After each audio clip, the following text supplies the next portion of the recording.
15 Haziran 2021 Çad'dayız. Başkent Enjemine 250-300 kilometre mesafede Dıca Vali Köyü'ndeyiz. Yaklaşık 300 kişinin yaşadığı bu köyde 43, 44, 45 derecelere doğru gidiyoruz. Çad bildiğiniz üzere gayri safi milli hasılada dünyada en son 3'lerde. Yoksulluğun ve kuraklığın baş gösterdiği bu coğrafyada emanetlerinizi ulaştırmanın mutluluğunu yaşıyoruz. Allah hepinizden razı olsun. Buradaki kardeşlerimizin selam ve dualarını iletiyoruz. Burada Hacı Bilal ve Döndük Kıloğlu ailesinin inşallah su kuyusunu açıp buralara bereket getirmesi için dua ediyoruz. Hazreti Allah kabul eylesin. İnşallah cennette cemaliyle ve Kevser'de ikramıyla onları şereflendirsin, müşerref eylesin. Mübarek olsun efendim. Bismillahirrahmanirrahim.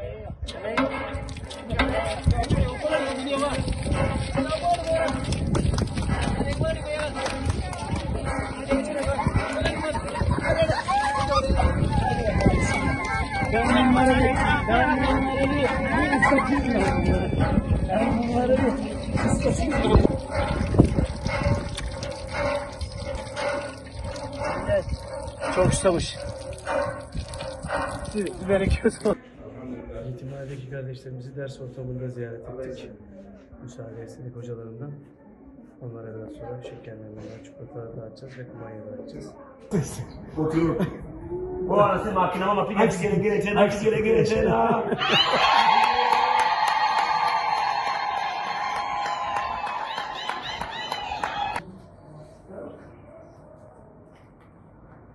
Hocam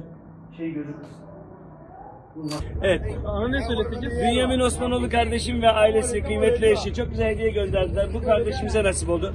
Diğer çocuklara şekerleme dağıttık ama imkan olsa hepsine ulaştırabilsek ama bagaj probleminden dolayı getiremedik. Kardeşimiz alsın bunu, hediyemizi kabul etsin. Biraz çekiniyor şimdi. Söyle ona alsın bunu. Çelik. Bir bay bay yapsın. Evet, peki. Bir bay bay yapsın, bay bay. Selamünaleyküm. Hayırlı bayramlar kıymetli dostlar. Ola ki hepimiz insanız, hata yaparız. Listelerde harf hatası olur, eksik olur, EFT'yi fark etmemiş olabiliriz diye sıralı olarak telafi kurbanları kesiyoruz. Rabbim sahiplerinin niyetine kabul etsin. Şu an ikinciyi kesiyoruz. Rabbim inşallah hayırlı mübarek etsin, kabul etsin. Hatalardan beri eylesin. Amin. Allahu Ekber. Allahu Ekber. La ilahe illallah. Allahu Ekber. Aynı dili konuşmasak da yürekler bir. Teşekkürleri geliyor şimdi. Hadi çocuklar. Cennet vatanımız, coğrafyamız, her tarafı ayrı bir güzellik.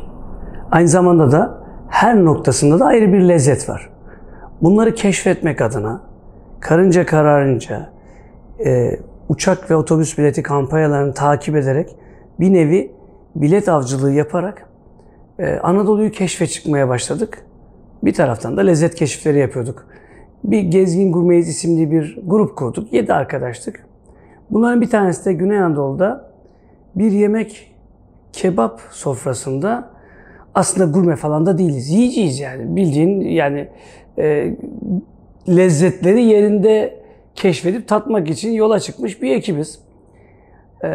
Açlıktan ölen insanların belgeselini veriyorlardı. Çok tezat bir şeydi. Biz kebapları tabiri caizse hunharca götürürken açlıktan ölen insanların haberi ekrandaydı. Boğazımız düğümlendi.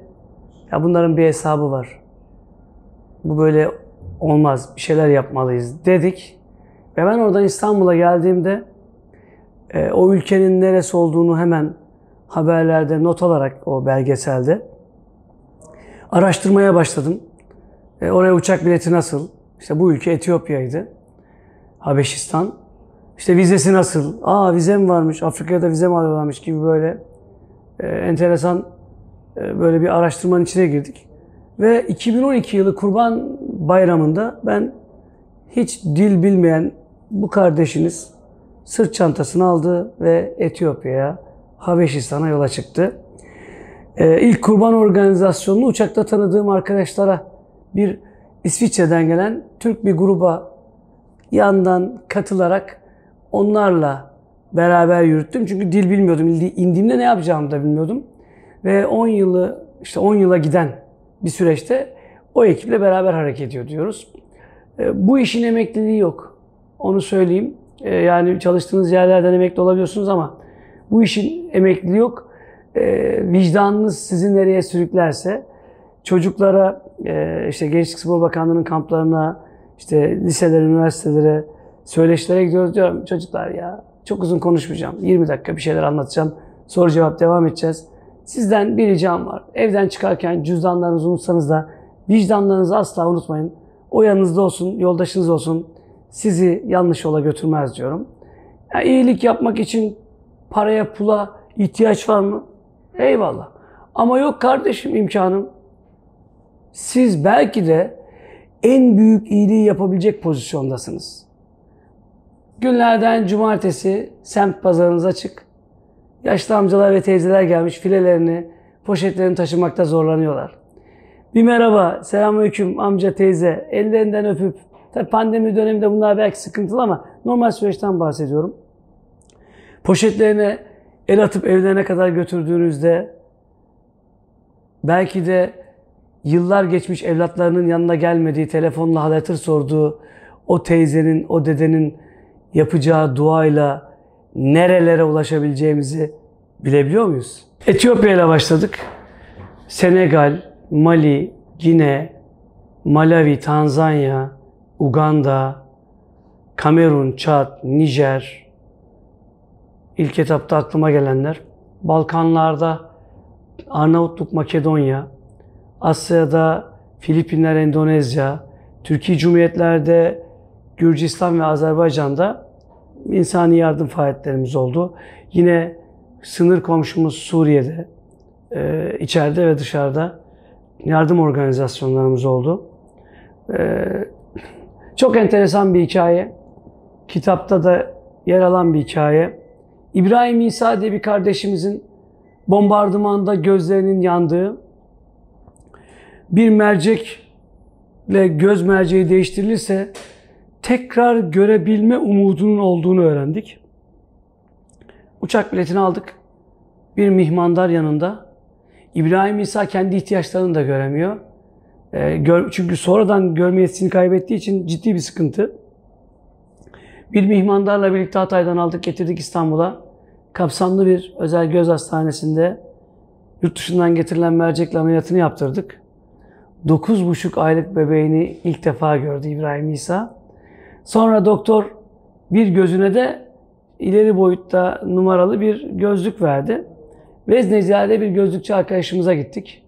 O da sağ olsun destek verdi, sponsor oldu. İbrahim İsa orada bir dua etti.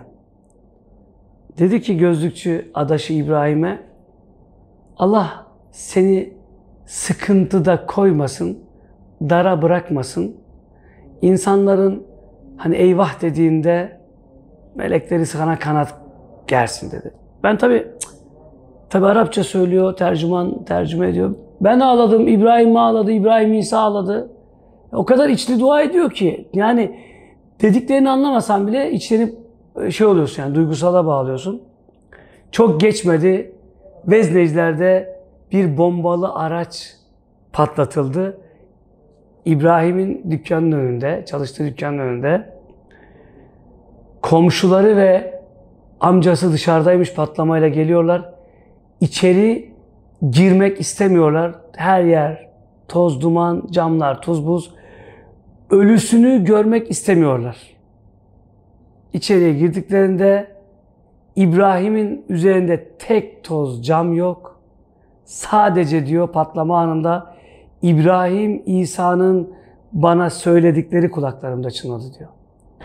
Her bölgede başka bir hikaye. Her bölgede. Etiyopya'da 2. sene Necaşi Hazretleri'nin kabrini ziyarete gidiyoruz. Mekele bölgesi. Uçakla bir yere aktarma yaptık. İşte oradan minibüste gidiyoruz.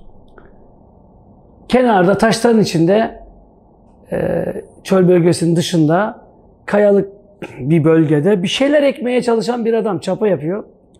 Minibüste de sıkıldık, dedik ya bir hava alalım falan, kalabalığız. Selamünaleyküm, aleykümselam, herkes bir taşa oturdu. Selamünaleyküm deyince adamcağız şaşırdı. Beyaz, Müslüman. Emin olmak istedi. Kur'an'dan dedi bir ayet okuyun. Yani daha önce bu topraklara gelip bizdenim, sizdenim diyenler ya dinimizi istedi ya elimizdekini avucumuzdakini diyor. Rehber anlatıyor. İşte arkadaşlardan birisi öne çıktı. Birkaç işte sure okudu. Bir sarıldı. Kemiklerimizi kıracak. O sıcak ve çelmiş haliyle. Adamın dilinden dökülenler hakikaten yani böyle yürekleri yarılacak ve bizi kendimizi bulmamıza vesile olacak cümleler. Diyor ki Allah'ım benim canımı ne olur şimdi al. Bu beyaz Müslümana ver. Bu beyaz Müslüman diyor benim evlatlarım ve kendim için yapabileceğim hiçbir şey yok. Ve imkanım da yok. Faydam da yok. Benim evlatlarım, benim ülkem, benim insanım, benim kabilem için buralara kadar gelmiş. Ve duymuş ki Hz. Peygamber'in gönderdiği ilk elçi gönderdiği devlet reisi, başkanı Necaşi Hazretleri ziyarete gidiyorlar. Benim canımı al, bu beyaz Müslümanlara ver dedi. Onlar Kurban Bayramı günü eşlerini, evlerini, çocuklarını bırakıp buraya gelmişler.